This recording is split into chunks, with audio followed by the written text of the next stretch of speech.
Working on a new tiled tray here, getting the layout for the cuts. I already did the base. This is like the other bases. If you've ever watched any of my other of these style tray videos, it's 3 1x6s glued together on the edge.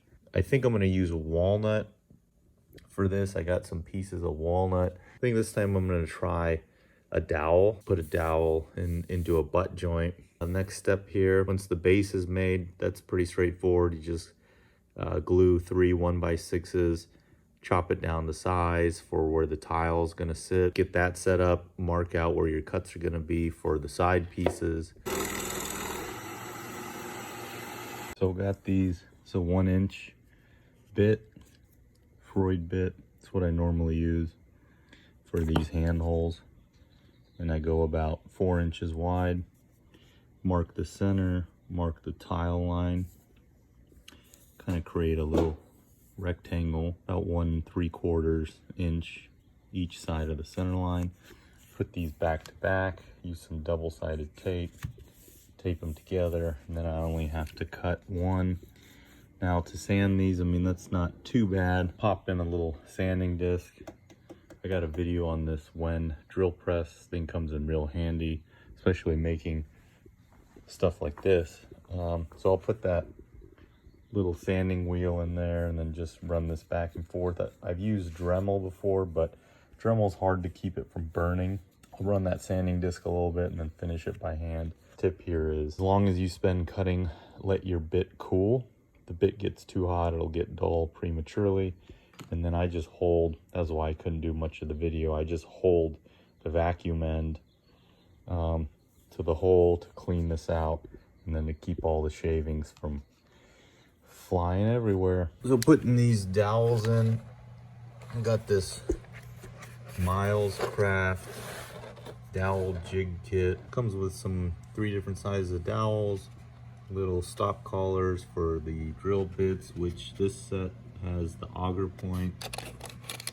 These are pretty cool. They're little bumpers for the top, 3 different sizes, so that you can just point when you put the dowel on, which is what I'm going to use. So put the dowel in, set that on, and then put your other piece over it, give it a little tap, and then you'll have a line or mark right where you need to drill.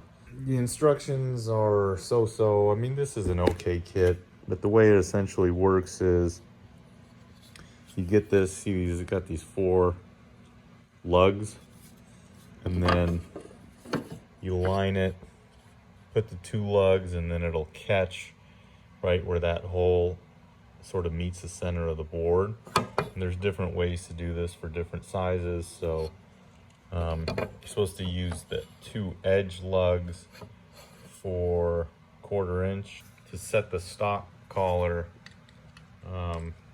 taking into account the thickness of this little jig. So I got these 2 on the edge put in, use the vacuum, clean the holes out, and then bring my side piece here to see what kind of depth I have. I'm about half, which I'm good with that. I'm not going to use, there's another way, put this thing together, set the little groove on the mark.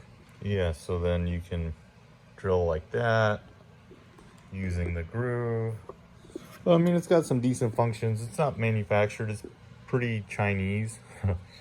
It had burrs and whatever. So the reason I'm mainly not going to do that is because this piece is not going to be flat. You can see what I'm using. I'm using like a 1/4 inch piece of plyboard underneath to lift up the base a little bit. So I don't think I'm going to get that functionality. I'm just going to use that little peg. I'm using this Harbor Freight carpenter's vise. This is like $17, and I just mount it into a 2x4, and then I can take it off and on with clamps so that I get this section of workspace. Now, one thing with this, it's not that great of a vise, but it's cheap and it works. You have to use a similar size little block on the other side, otherwise it'll just be too loose. This will kind of clamp. It won't clamp squarely unless there's support there.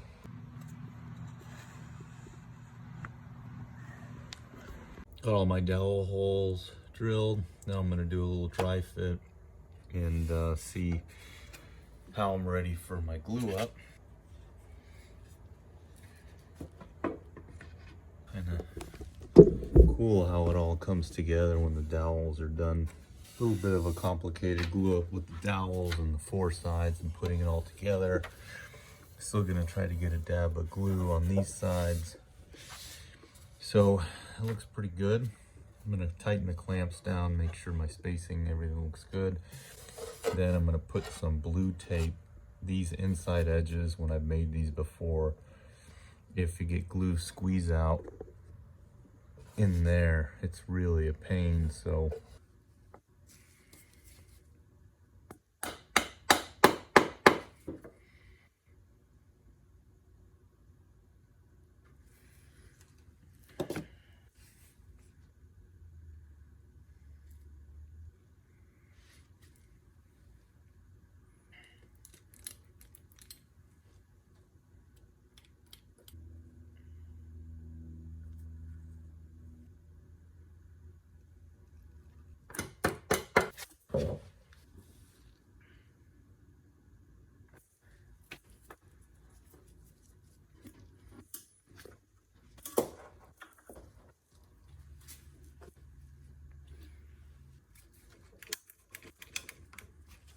all right, got this thing all sanded. I didn't use a router to get these edges turned over. I just use sandpaper and just kind of work them by hand. I find that I have better control, and if it's not some extreme edge work, then it's just a lot easier to do by hand. So came out pretty good. I did have one spot where I had to use some filler.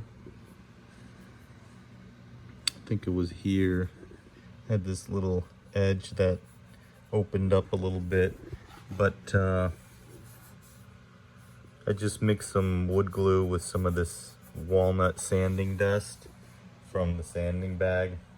I have that in my other videos, and that comes out pretty nice.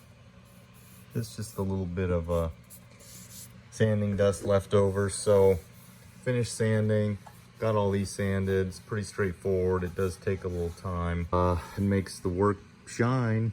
So I'm going to wipe it down with a cheesecloth because I already sprayed it with water, raised the grain, and then sanded it again just real lightly to get that roughness off.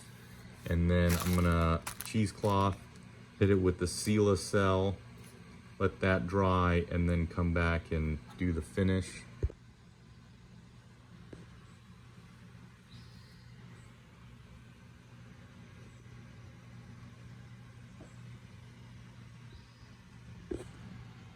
All right, got the first coat of Seal-A-Cell on. It's been about 24 hours for this armor seal to scuff clean with Scotch Brite Pad. We'll get this worked on, put on. Got the finish done, looking pretty good. You can see that's 3 coats of the semi-gloss armor seal. Also got this cheese board I'm finishing. Check out my other videos if you're interested in seeing anything about that. Got the tile laid out. I'm using 1/16 spacers, and I figured out the spacing for the end. I just flipped 2 of them up, and it seems to get me the spacing I need. You can see how this tile kind of works with the walnut. It'll also interplay with the grout. To get the side spacing, I had to just trim down some 3/16 spacers, and then they'll fit in there. And then I'll have an even gap side to side. So this is an important step here with any of these tile things. When you're working in a confined space, you know, to get the tile set down, get your layout, spend some time doing that. Also, as I've done this before, to keep all that spacing in mind as you're working, because it's easy to get wrapped up in the glue job or the mortar job and then forget about keeping the spacings. This is not the most perfect solution for this because it sets so quick. This is a JB Weld Clear 5-minute epoxy. These are larger bottles. I've used the syringes they sell at Home Depot before, and they're it's just too small and harder to work with. So this is a one-to-one mixture. I've got a set of this Amazon epoxy working stuff. It's got rough measurements here, so I'll just put equal parts of the resin and the hardener and then mix it, and then I'll have 4 or 5 minutes. It stinks, it's toxic. This is toxic, so you'll need to work in a good ventilation with a respirator. So I'm gonna take one row off, actually I think 2 rows off, and then set a row, remove another row, and then set a row, and I think that will allow me to keep this spacing going well.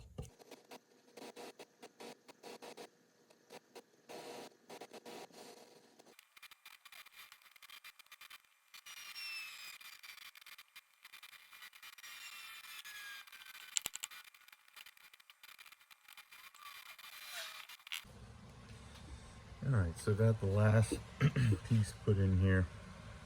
Wasn't able to fit those spacers on this side, but still got a pretty decent spacing. I had to mix up 4 batches of little tubs, so that 5-minute set time is really a disadvantage. Got them all set. My lines are pretty good. Perfect is the enemy of the good. So see my side spacing, pretty equal. A little bit larger than I may have liked to have had, but the grout will fix that up. So we'll let this cure probably overnight just to be safe, but I think it cures within an hour. It's 70 degrees. So looks pretty good. All right, got some store-bought grout mixed up. It's a little bit waterier than I like, but I think it'll be all right. Color here is bone. We're just gonna use a margin float, 6" by 2, and we'll see what we can do.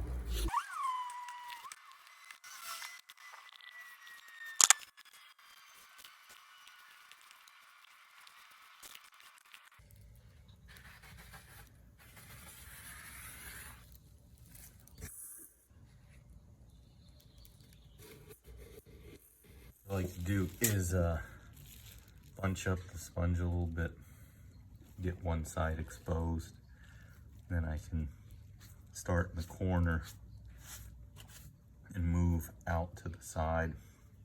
Seems to work pretty well in these tight spaces. And then just keep switching each side.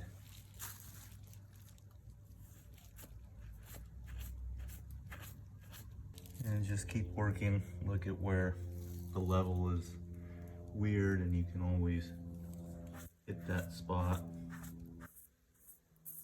Corners are the toughest.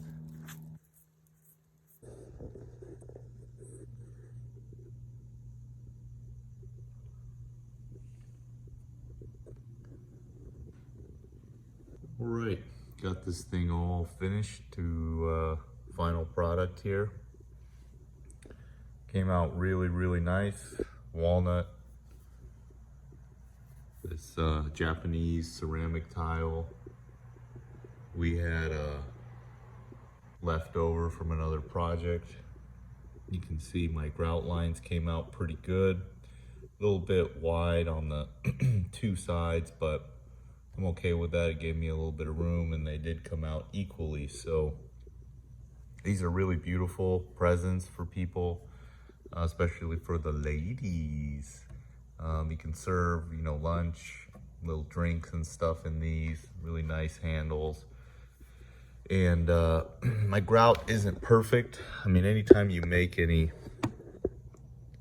wood products, handmade products, they're gonna have little imperfections, but what I find is that most of the time you're the only one who knows is the person who made it. So anyways, I suggest trying to make one of these. They can be enjoyable, or make some, more than one. They can be enjoyable. And the last thing I do is I put little felt feet.